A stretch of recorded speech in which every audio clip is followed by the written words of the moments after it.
السلام عليكم ورحمة الله وبركاته. بسم الله، الحمد لله، والصلاة والسلام الأتمان الأكملان على خير خلق الله نبينا محمد وعلى آله وصحبه ومن والاه. عباد الله، ما زلنا نعلق على كتابنا روضة الأنوار في سيرة النبي المختار للشيخ صفي الرحمن المبارك فوري رحمه الله تعالى. شيمي كوزبكري الله سبحانه وتعالى أمول مي شيساكري كوسوزري جنانا وانوزي نبينا محمد صلى الله عليه وسلم. نبي وينا وسنجرين دوبينا ومكرتي نبزاكم إذاكم مكرتي زكم سمرو قد سوى الله سبحانه وتعالى كتكسي هذا الشرم مراونغا اللهم آمين. عباد الله، وقربوا الله سبحانه وتعالى لكم يجسموا جمتي كي نميمان محمد صلى الله عليه وسلم لسمر ياسيرا كيف شيشا اجتبوا روضة الأنوار وستاني قرمري مميبيري هنا متيكا يمهنوزي وطورا نيجوي ألي محمد صلى الله عليه وسلم اجتبوا كصفي الرحمن المبارك فوري الله سبحانه وتعالى أمجرموي تقولي تقولي أهو يري itangiye kubwiriza ubutumwa cyangwa se kuvuga ivugabutumwa y'Uislamu ku mugaragaro. Yuriye umusozi wa Safa, yaqulu rahimahullahu ta'ala, umwanisi Allah subhanahu wa ta'ala mujirimuwe arajirati ala jabal Safa, inumwe imana iri ku musozi wa Safa. Qala wa fi غضون ذلك نزل أيضا قوله تعالى فاصدع بما تؤمر وأعرض عن المشركين. آية iboneka muri suratul Hijr. Muri icyo gihe hamanutse imvugo ya Allah subhanahu wa ta'ala igiriti bityo amamaza ibyo wategetswe unitandukanye n'ababangikanyamana. Iyi aya iboneka muri suratul Hijr aya 94. Kuri uwo munsi intumwa y'Imana Muhammad sallallahu alaihi wasallam yuriye agasozi ka Safa ijya hejuru ku gasongero kawo ihamagara abantu ibaburira igiriti. Agasozi ka Safa na n'ubu karacyahari mu gihugu cya Saudi Arabia cyangwa se Imaka kubagiye gukora hijja ndetse n'abataragiye Allah subhanahu wa ta'ala bashoboze kuzajya gukora umutambagiro mutagatifu. Uyu musozi wa Safa nimwe Imana yuriye uracyahari. Nimwe Imana yuriye uyu musozi wa Safa ijya hejuru ku gasongero kawo ihamagara abantu ibaburira igiriti, yemwe bantu cyangwa se ya sabaha mu Kinyarwanda no kuvuga ngo bakereyeho. Ryari ijambo ryo kubaburira cyangwa se ryo kuburira abantu bayo ko bagiye guterwa n'igitero cy'ingabo cyangwa se hagiye kuba ikintu gihambaye. Ryari ijambo rikoreshwa rigaragaza ko hari ikintu gihambaye kigiye kuba. Thumma ja'ala yunadi butuna Quraysh, nuko intumwa y'Imana Muhammad sallallahu alaihi wasallam itangira guhamagara imiryango y'Abakuraysh. Muribuka ko uyu muryango w'Abakuraysh ni umuryango intumwa y'Imana yakomokagamo ndetse wari n'umuryango utuye ku nkengero za Al-Kaaba, zingoro ntagatifu ya Al-Kaaba, ukaba ari n'umuryango wubahitse, ari umuryango ukomoka intumwa y'Imana Muhammad sallallahu alaihi wasallam. Ihamagara ubwoko ku bwoko igiriti, yemwe bene Fihri, aba ni butun min Quraysh, ni bamwe mu miryango y'Abakuraysh. Yemwe bene Fihri, yemwe bene Adi, yemwe bene Kanaka, yemwe bene Kanaka, yemwe bene Abdi Manaf, yemwe bene Abdul Muttalib. Ahanga himwe Imana riri hejuru ku musozi itangira ibabwira ijambo ribaburira ribereye ko yuko bashobora kuba bagiye kugirwaho n'ikintu gikomeye. Hanyuma itangira guhamagara ubwoko ku bundi, ibuhamagara mu mazina yitirirwa ubwo bwoko. Bamaze kuyumva barabaza bati uwo ninde uhamagara, kubera ko yari yazamutse agasongero abandi bari batuye mu kibaya. Bamaze kuyumva barabaza bati uwo ninde uhamagara, barasubiza bati hagati yabo barasubizanya bati ni Muhammad. Nuko abantu bihutira kumugana bamwitaba kugeza ubwo umuntu utarashoboraga kugera aho intumwa y'Imana Muhammad sallallahu alaihi wasallam yariri yatumaga kugira ngo bamumenyere ibibaye. Intumwa y'Imana Muhammad sallallahu alaihi wasallam yarizwi nk'umuntu umwizerwa, na mbere yuko ihabwa ubutumwa mu bantu bayo yari umwizerwa kandi w'umunyakuri, kubahamagara rero ishaka kugira ikibabwira bagombaga kwitaba, ndetse n'abatabashije kuboneka bagombaga gutuma. Falamma ijtama'u qal, ubwo bari bamaze guterana, bamaze gukusanyika aho intumwa y'Imana yari iri, intumwa y'Imana Imana ihamwe n'ibishara babajije iti murabona mute ndamutse mbabwiye ko hari igitero cy'amafarasi giturutse inyuma y'aka gasozi gishaka kubatera, mwakemera ko ndi kuvuga ukuri? Intumwa y'Imana ibanza babaza ikibazo kibigendanye n'isi yabo, iti murabona mute ndamutse mbabwiye ko hari igitero kiri inyuma y'aka gasozi gishaka kuba cyabatera giturutse inyuma yako, mwakemera ko ibyo mbabwiye ari ukuri? Barayisubiza bati naam, yego, nta kinyoma tukuziho, uretse ko tukuziho kuvuga ukuri. Nta kinyoma tukuziho mu buzima bwawe, tukuziho nk'umunyakuri. Nuko irababwira iti mu by'ukuri nge ndubaburira kutazankurikira azahanishwa ibihano bikaze. Mu by'ukuri urugero rwanjye namwe ni nk'urugero rw'umugabo wabonye abanzi maze akajya kubibwira abantu be, akababurira bakajya kubareberera ahirengere batinya ko yahabatanga. Nuko agatangira guhamagara avuga ati yemwe bantu thumma da'ahum, maze intumwa y'Imana ibahamagarira guhamya ko nta yindi mana. Yari itangiye da'wa, noneho itangiye ubutumwa bwayizanye, cyangwa se ubutumwa Allah subhanahu wa ta'ala yihaye bw'ijambo la ilaha illa Allah, ko nta yindi mana ikwiriye gusengwa uretse Allah subhanahu wa ta'ala. Intumwa y'Imana ibahamagarira guhamya ko nta yindi mana ikwiye gusengwa by'ukuri uretse Allah subhanahu wa ta'ala, no guhamya ko Muhammad ari intumwa ya Allah subhanahu wa ta'ala. Inabagaragariza ko kuvuga iri jambo ari ryo rihatse ibiri mu isi rizanarokora umuntu ku munsi w'imperuka. No kuvuga ngo ijambo la ilaha illa Allah, iri jambo yababwiye niryo rihatse ibindi bintu byose. Uramutse udafite iri jambo la ilaha illa Allah, utaremeye ko nta yindi mana ikwiye gusengwa by'ukuri uretse Allah subhanahu wa ta'ala, nta n'ikindi gikorwa na kimwe ushobora kuba wakora mu bikorwa by'idini ngo kikugirire akamaro. Hanyuma iba yihanangiriza inababurira ibihano bya Allah subhanahu wa ta'ala nibaramuka bagumye mwibangikanyamana ryabo, kubera ko twabonye ko bari abantu babangikanya Allah subhanahu wa ta'ala, cyangwa se ntibemera ibyo intumwa y'Imana yazanye ibikuye kwa Allah subhanahu wa ta'ala. Ibaburira ibereka yuko bazabona ibihano bya Allah subhanahu wa ta'ala, kandi ko hamwe no kuba ari intumwa ya Allah subhanahu wa ta'ala idashobora kubarokora ibihano byayo, ndetse nta n'icyo ishobora kuzabamarira kwa Allah subhanahu wa ta'ala. Hada rahimahullahu ta'ala Sheikh Safiur Rahman arakomeza agira ati wa amma hadha al-indar wa khassa faqal, uko kuburira abantu intumwa y'Imana Muhammad sallallahu alayhi wasallam yakuvuze mu buryo bwa rusange ndetse n'ubwo mwihariko, igira iti yemwe ba Quraysh, ubu ni uburyo bwa rusange, umuryango mugari wa Quraysh, yemwe wa Quraysh, nimuhe Allah subhanahu wa ta'ala roho zanyu mugure ijuru, murokore roho zanyu umuriro, kubera ko nge nta bushobozi mfite bwo kugira ikibi nabakiza cyangwa se icyiza nabaha. Ndetse kuri nako byari biri ku ntumwa y'Imana Muhammad sallallahu alayhi wasallam, nta kintu kimwe, kuko intumwa y'Imana ni umuntu nkatwe, usibye kuba Allah subhanahu wa ta'ala yitoranyije akayigira intumwa, ariko nta kintu kimwe ishobora kumarira umuntu we utaragize icyo yimarira kwa Allah subhanahu wa ta'ala. Umuntu utaragize igikorwa na kimwe cyiza akora, intumwa y'Imana nta kizamumarira.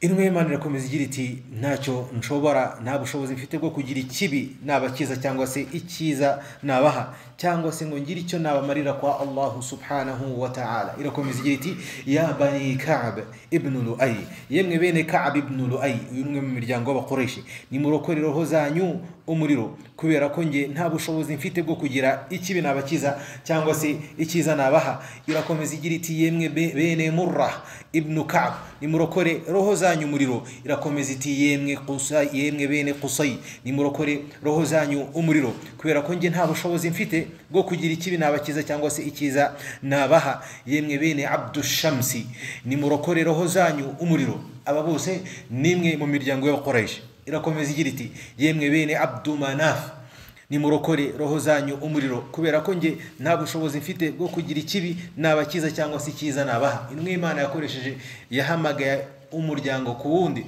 kugira ngo atazagira n'uzana urwitwazo ngo twebwe ntabwo twigeze tugerwaho n'ubutumwa.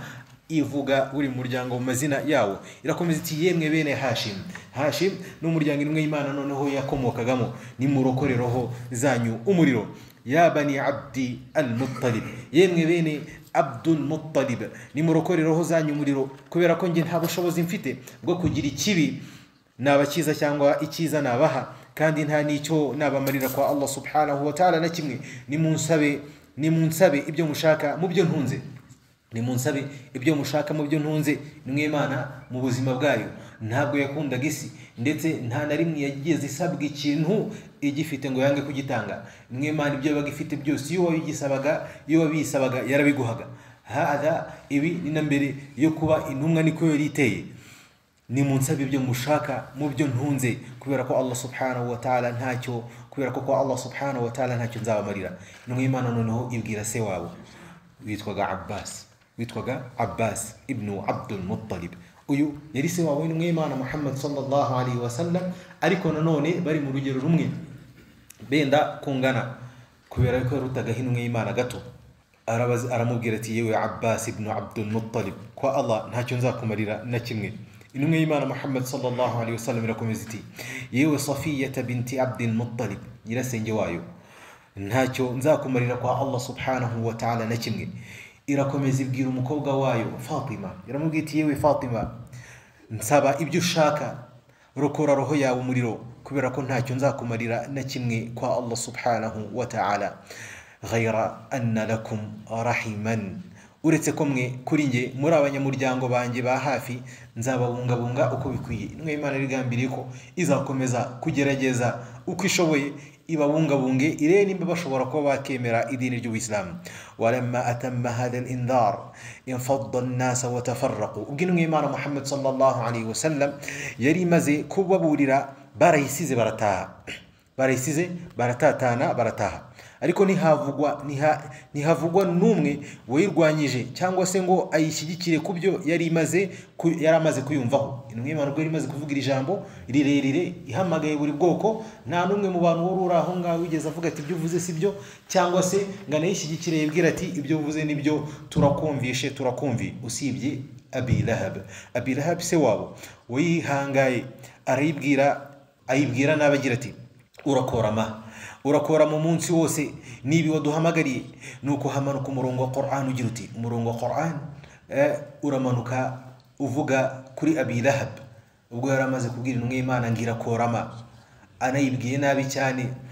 Allah subhanahu wa ta'ala yamanuye aya fi surati al-Masad, aragira ati amaboko yombi ya Abu Lahab arakorama, ndetse nawe ubwe azorama. Allah subhanahu wa ta'ala agarura ukorama kuri we, kubera ko yarabisabiye intumwa ye, ndetse nako byaje kugenda koko yaroramye, ndetse azajya ari no mu bantu bo mu muriro. Uyu Abu Lahab yapfuye atabaye umuyisilamu. Amma ammatu Quraysh fakannahum qad asabatuhum ad-dahsha, naho aba Quraysh muri rusange barumiwe baranatangara, ubwo batungurwaga nuko kuburirwa ntibashobora kugira amahitamo ku byerekeye iby'intumwa y'Imana Muhammad sallallahu alaihi wasallam yari imaze kubabwira.